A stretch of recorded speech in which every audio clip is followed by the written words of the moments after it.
Welcome back to Arkansas Bigfoot. Glad everybody's with us today. Over the last 2 weeks, our subscriber count has doubled in size again, which is incredible and amazing. Along with that comes the fact that a lot of people are just now finding our channel or finding our most recent video, and they're unaware of the fact that we have over 120 other videos on here documenting the things that we've been finding as it progresses along. Kind of a video diary.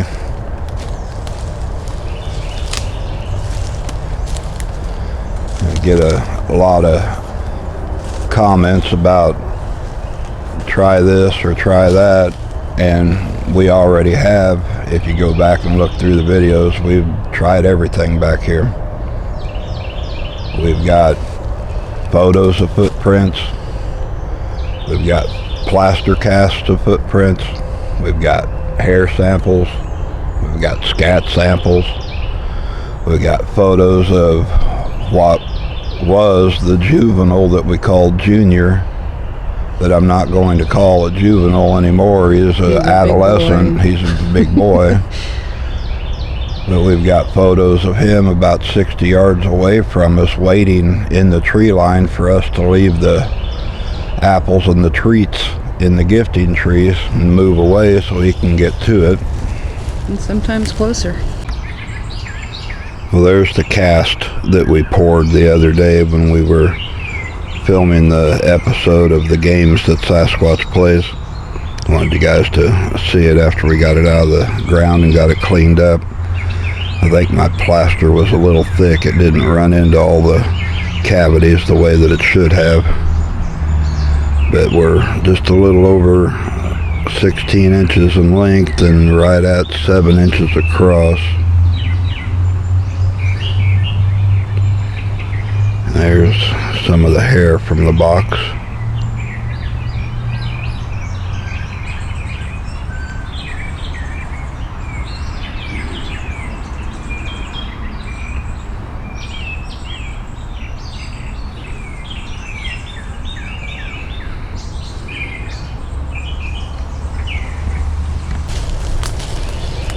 And we've had audio where they have been whooping and calling and hollering through the woods. We've got audio where they're talking to us through the thinness of the veil. There are just so many things that we have that personally I'm beyond the point of trying to prove to anybody that Bigfoot exists. We have enough of our own evidence that we are 100% satisfied that they are out here and that they interact with us now that we have been gifting and talking and trying experiments with them and doing all kinds of other things. We've been out here and played 432 hertz music for them. We've tried the Indian drums. We've tried Tibetan bowl music, trying to get them to peek out for a little curiosity, maybe help with the vibration of the place. I have to say they've responded to virtually anything we've given them, and I'm pretty impressed with that. They don't like the trail cams. They don't like, anything that feels entrapping, but they haven't even been bad about us doing the videos. I mean, there's some videos where we are pretty sure they're really close, but with density in mind, they're not going to be full on right in front of us, and it takes a certain eye to see some of the cloaking that they do, some of the magic that they work. It is early and we already have planes and road noise, and we're really surprised. I just want to know why the helicopters are continually over this spot now. Every day that we come out here for the past month, the helicopters have been buzzing through here.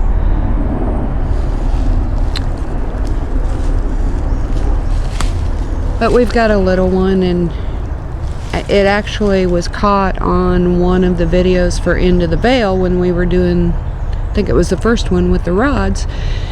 And at 15, I would start at 15:10. Put your earbuds in or your earphones on and listen. You can distinctly hear two voices.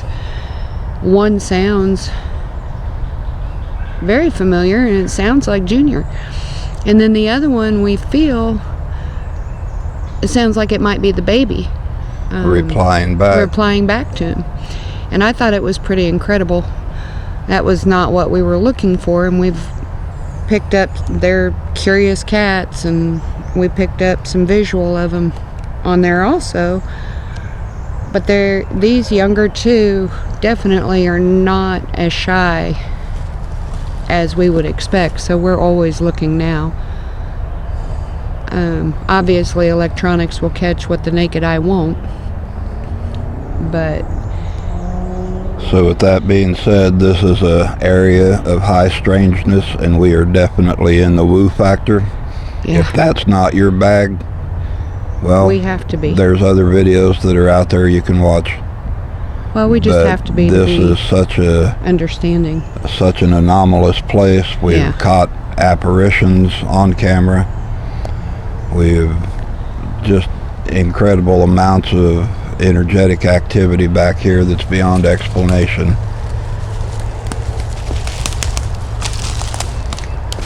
Every month around the full moon, we get a huge spike in activity. We get all kinds of new footprints and structures and leaners. Vocalizations usually start up. On the same video Rachel was just talking about that is on her channel, Into the Veil, at the tail end of the video, you'll hear our last trip that we made out here at night and the crazy amount of vocalizations that were on it. Yeah, and we pretty much attribute that to Junior as well. He has been around us nonstop for over 6 months now, and he was young enough when we met him that I really feel, he hasn't any real fear of us. And even when we try something new, he seems to want to help or explore it with us and see what it's all about, and it's that genuine curiosity. A lot of people asked about this area we're walking into now. Seems to be his little man cave hideout, and we hung a box up here with some food in it and bristles around the edge of it to see if it would catch hair, and it did. But people wanted to know if that would foul out his spot, and I don't think that you can shake that boy up as long as there's peanut butter and food involved. Well, and he had left something that told me that he understood we had been back here. We've been finding branches or leaves of some kind of bush that we don't see here close. But he had left something that told me he knew we were back here, and he was okay with that as long as we didn't take his stuff. And that's something you don't want to do. If you gift it from the heart, leave it, let it be theirs. Because if you plan on taking it back, it's just not good to be an Indian giver. We came onto this location because a week or so ago I took a little pet tracker GPS and took it apart and hid the internal part of it inside of a rubber ball and left it at one of the gifting trees, and wanted to see if he would pick it up and move it around, and he did. And this is the location where we found the ball at. So this is where we hung the hair trap at. We didn't put any food in it after we collected the hair, so I don't expect anything else has changed with it. It's the same. I really don't want to have half a dozen different gifting spots out here. Because he will be looking for it.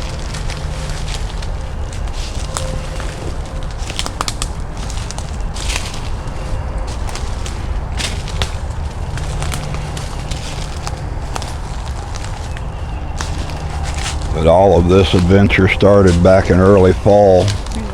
I came back here to find some of the corkscrew saplings to make walking sticks out of, and I saw the big red female get up and bolt through the woods about 75 yards out ahead of me. We call her Big Mama. She's a dark rusty red. She's most of the time really quiet.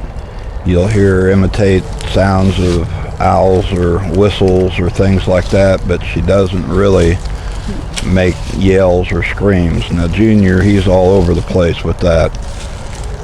Sometimes he's really quiet and he'll make the whoops, he'll clack the rocks, he'll make sounds that sound like a chimp barking. When Big Daddy is back here, he is quiet. Very vocal. We know that he can speak Native American to some degree because those are the words that we have caught on audio when he has been around back here. You know, and dimensionally, and here goes the woo, dimensionally I feel like they easily travel back and forth through planes of existence, and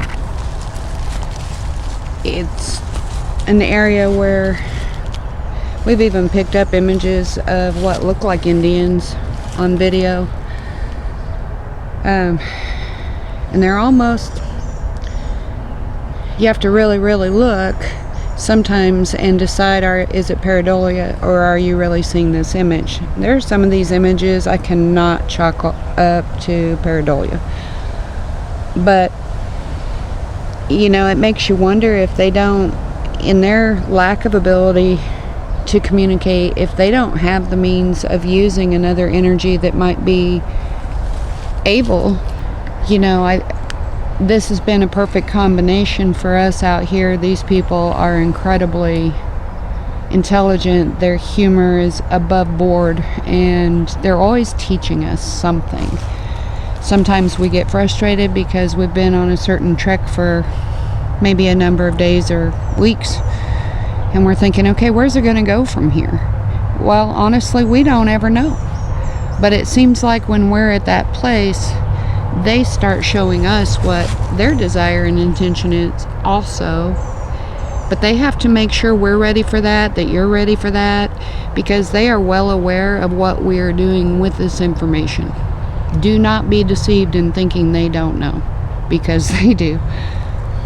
You know, the times that we have had the success with catching glimpses of them on video or catching the vocals on video has been when we have been following our own instincts and following the subtle directions that they leave for us out here. Anytime we try to bring, you know, the same old worn out methods out here that other people have tried and tried and tried, it's just a complete resistance and it doesn't work. The very first time that we brought a trail cam out here, we managed to capture one image off of it of Junior peeking around a tree in the dark. And I've got that photo, I'll post it on here. That evening, they were behind the house, they were tree knocking, banging, whooping, just raising hell. We took the camera down and they eased up from that. Next time I tried to hide the camera out here, when we came back, it had a giant limb shoved down over the front of it where it couldn't take a picture. And then we had it where it actually time-stamped the day after we collected it on a photo. And that was just them proving to us that they can use and manipulate any form of energy, any form of electronics. If you get something, it's because they are willing to work with that. It is not because you outsmarted them. Trust me when I tell you, you are not going to outsmart these people. Yeah, the little experiments that I try out here, it's become a game between us and them, and it's a harmless game, and they don't feel a threat or see a threat in it because we're not doing anything threatening toward them out here. I don't know if that'll capture. It's right there, but it's not as deep as I like.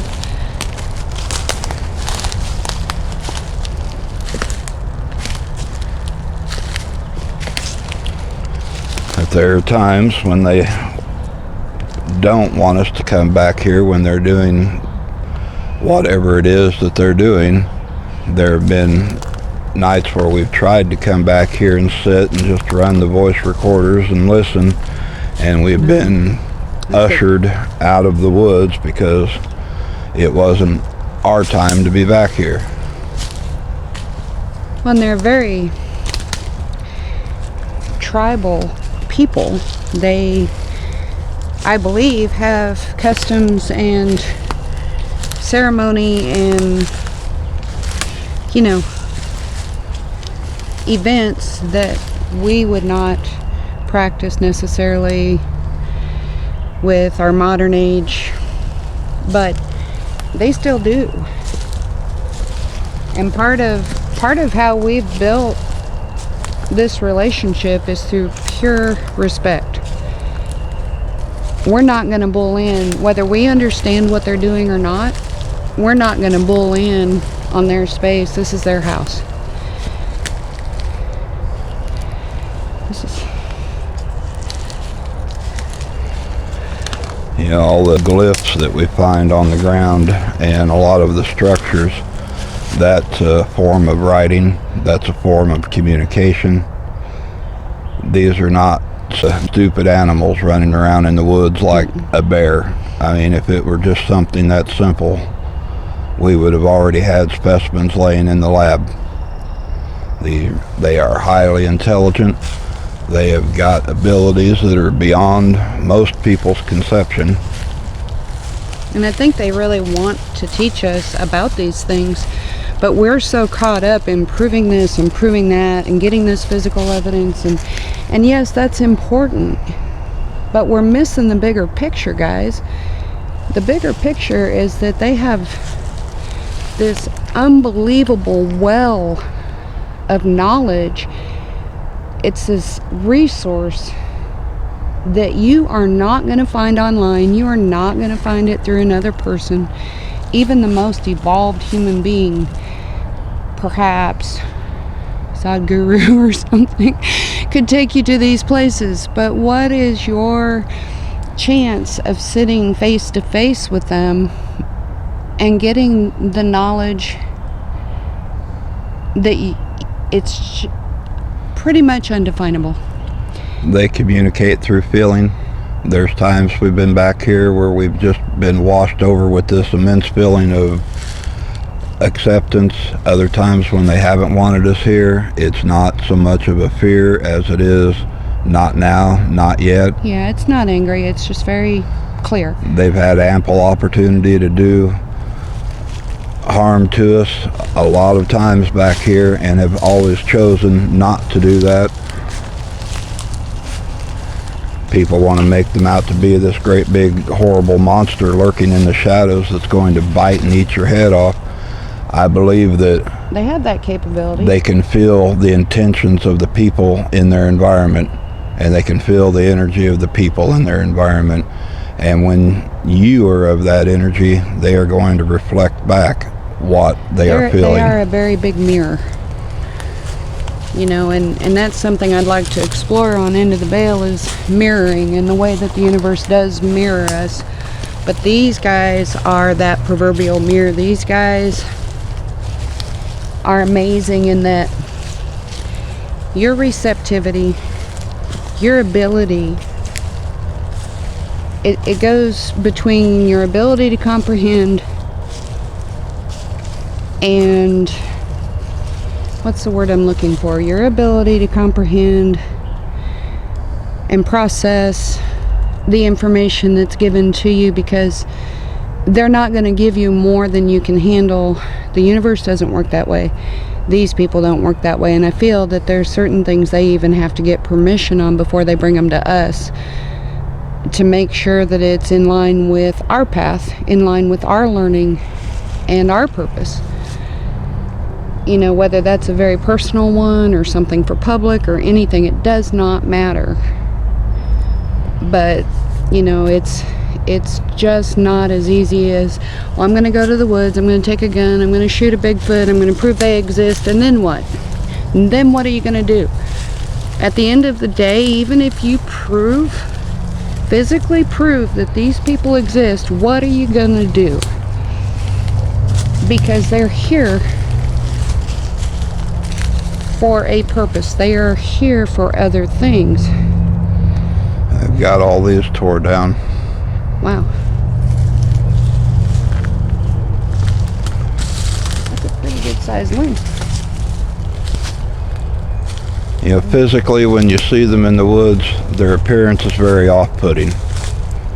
It can be extremely disturbing to those that, you know, are not expecting anything whatsoever, and then all of a sudden there they are. I get that. I understand that. We have seen them out here. They are not beauty pageant winners by human being standards. But there's something that is so much deeper that resonates if you allow them to kind of interact. And it's a different kind of beauty. It's a soulful beauty. It's an intelligent beauty. Our ability to see beauty in the ugly is very important, because we all have ugly circumstances. We all have things that look very ugly in our life. But your ability to find the beauty in that is what's key. Your ability to find the gift in it. And that's probably one of the greater things that we've learned out here, is getting past the physical illusion of what they look like. Maybe they don't look like that at all. Maybe that's a guise too. Maybe they're beings of light in this mask. I honestly have no idea, and I would be afraid to say anything with definite until they've presented it. Yeah, there's other people that are putting out their videos talking about the interdimensional abilities and the portals and all of that, and I think a lot of them are right on target with it. Some of them are still kind of groping in the dark, trying to find their way and feel their way around the subject and the topic. And you've got the extreme other end of it that is totally against all of that. And you know, I am not going to get in the middle of a bash war between this one said this and that one did that, and you should do this and you should do that. It's not going to be a tug of war out here with this. No. We're going to go by our own instincts, by our own feelings and interpretations about what we're seeing, what we're hearing, and what we're finding.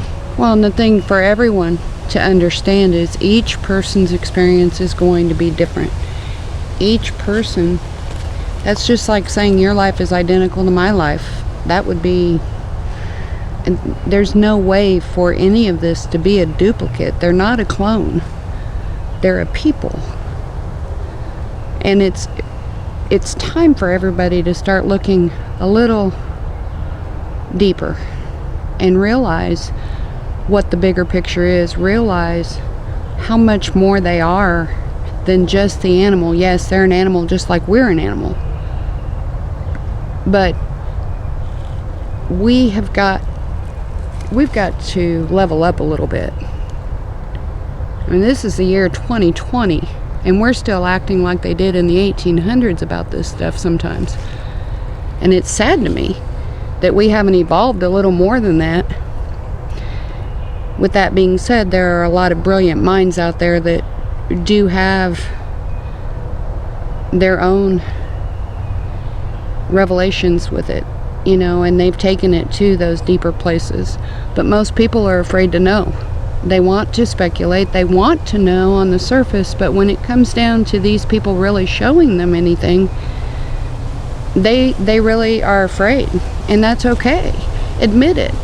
But don't decide someone else's truth based on what you don't know. Let's be fair. You know, we're just two people out here with a camera doing our own thing in the woods. This is not some giant Hollywood financed production where you've got crew members and support team and everything standing around with lights trying to stage everything up and read off of scripts and try to make a non-reality series for you. It's raw, it's the way that we get it, it's the way that we give it to you. So that's where we're at with it, and that's what we're about. I appreciate all the subscribers that have joined along with us, and all Yes, of the we people do. that have shown interest in all of this. And we get a lot If of you're brand insight. new and you're just coming into this, before you lay judgment, go watch some of the other videos. Or ask the right questions. But, you know, we appreciate the insight of a lot of our subscribers. They really inspire us to bigger thought, you know, and bigger adventures sometimes, and we couldn't do it without you guys. All right, we are going to go fill up the gifting trees and get on with the rest of the morning. Thanks for stopping by.